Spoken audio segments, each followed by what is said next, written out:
Kembali ke sisi jam lagi, jam tangan ini kita mau ngetes dua-duanya di dalam air ya. Saya sudah tes dari fungsi masing-masing jam ini sudah layak, sudah benar dan sudah bagus.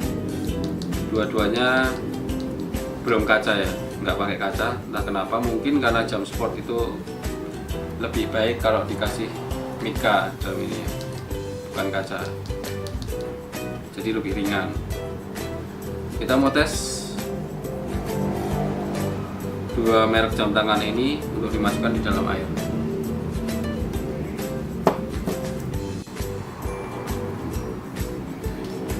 Ini intinya kita mau tes water resist di antara keduanya, siapa yang lebih unggul. Tapi di sini penuh resiko ya. Jadi kalau jam ini rusak, ya sudah. Kita mau cek di sini. Sebelumnya seperti jam sport lainnya yang memiliki diameter dan ketebalan yang pas untuk tangan cowok biasanya. Dan kita lihat di sini berapakah dari Camino. Rata-rata dia memiliki diameter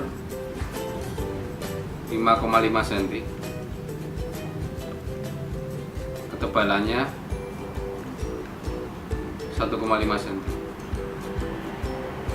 Nah, ini untuk rata-rata aja ya, termasuk yang model ini. Lalu dari Digitech kita lihat, ini model yang cukup besar menurut saya di seri-seri Digitech lainnya. Kita lihat seberapa besar dia. Itu sama 5,5 dan 1,5 cm untuk ketebalannya. Standar ya. Berarti sudah standar dipakai di pergelangan seorang. Cukup enak, cukup nyaman kalau saya pakai Digitech. Kita lihat Camino, kita lihat sama-sama ya. Cuman di sini mungkin agak longgar untuk Camino.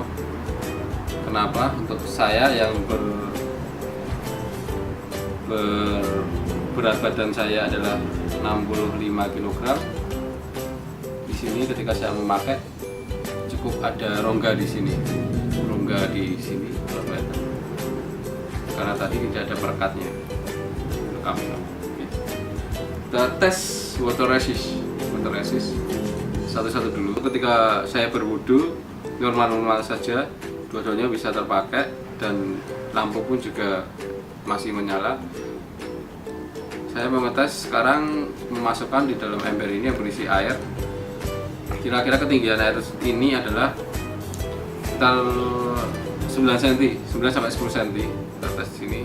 Bahkan lebih dalam pun nggak masalah sebenarnya, tapi kita mau tes segini. Kita lihat posisi masih menyala ya. Saya nyalakan. Saya taruh di dalam sini, di dalam air. Saya goyang-goyangkan.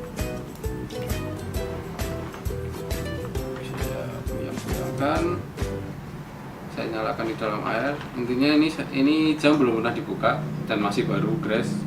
Cuman saya tes untuk berwudu dengan tekanan air yang tinggi, cukup normal. Ini kita lihat, kita gini kan. Berapa lama? Kalau berapa lama ini dulu saya pernah merendam selama 2 hari. Dan hari ketiga ketika saya ambil, ternyata kulitnya seperti ada lumut. Ya memang ya karena ini rubber. Tapi untuk kondisi mesin dan lain-lain masih normal. Di sini juga kita masih melihat semua normal, semua jalan masih normal semua. Padahal saya sudah kocok-kocokkan di dalam seperti ini. Ini untuk Camino masih normal. Yang kedua, saya memasukkan jam Digitech.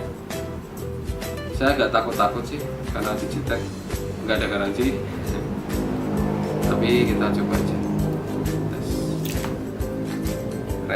Beresiko memang beresiko. Tapi untuk kalian kita mau tes, kita coba, nggak masalah di jam segini. Ya, masih normal juga. Malah nyalanya terang di sini dia, terang sekali, kelihatan jelas. Bagus ya. Kenapa saya pincet di dalam air? Karena ini kan kalau dipincet kan menimbulkan rongga. Apakah dia masih bisa kemasukan air atau tidak?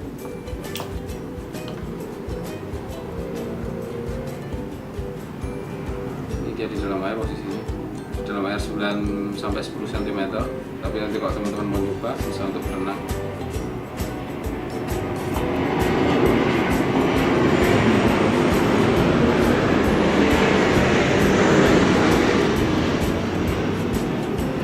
Ya, masih normal. 2 jam ini terbukti dia water resist, normal, nggak masalah, nggak ada kendala apapun. Bahkan saya nekat menggunakan jam ini untuk berenang di air laut. Air laut kan ombaknya deras ya, tekanannya pasti tinggi.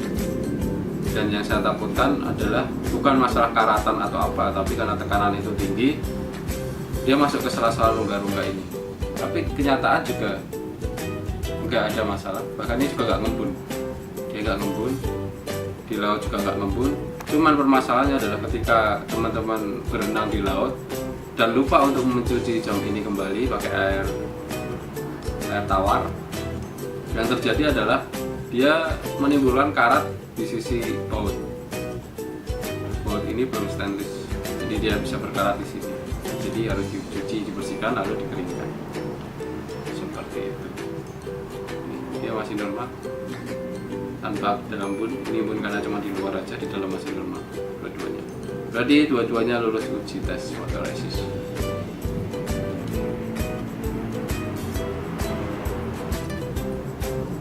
Oke, berarti kita udah ngetes tadi, dua-duanya telah lolos water resist test. Ini masih basah, terbukti masih basah ya. Untuk masalah bahan dan lain-lain standar ya, standar, tapi juga nggak bisa dibilang bagus sebagus dengan merek itu tuh yang depannya G itu, yang cukup mahal harganya itu. Juga masalah fungsi di dalamnya jauh dari yang merek G itu. Tapi untuk kalian yang setiap harinya bawa motor, terus kehujanan, terus hobi berenang, ya cukuplah bagus kalau mau membeli jam ini. Dua-duanya cukup layak dengan harga yang murah, di bawah 250.000 Anda sudah bisa mendapatkan jam original.